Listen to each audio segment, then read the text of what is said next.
Today, we're going to talk about stone soup. This is not stone soup, but this is about what it's going to look like.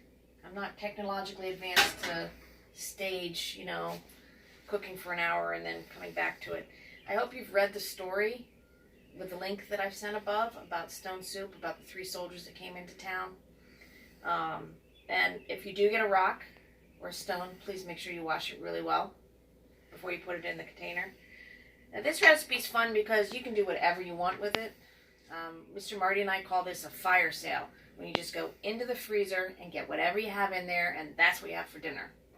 Well, this is kind of a fire sale recipe because whatever you have in the freezer or on your shelf, we have some rice, we have some potatoes. In the freezer I found some corn, so we'll open that up and put that in the bag, in the bowl. With a rock, we have some broccoli, there's some green beans, some spinach, and some peas. If you have some broth, you can put in there, chicken broth, beef broth, vegetable broth. If you don't, it's okay because the vegetables are all going to cook down and make a beautiful soup for you. Now I want to talk about the book stone soup. Were the rocks magical? No, they weren't magical. They thought they were magical in this town, but they weren't magical. What was magic was the way the soldiers sort of tricked them into being kind. They should have been kind, but I think the villagers were very nervous. They were very worried that the soldiers were going to come into town, take all their stuff, and they wouldn't have any food.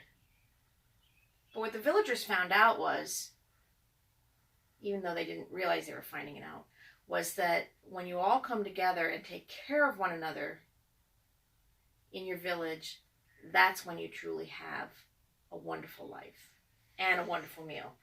So everything you can, fire sale, out of the freezer, into your bucket, cook it for half an hour, 40 minutes, depending on what you put in there, with your mom, of course.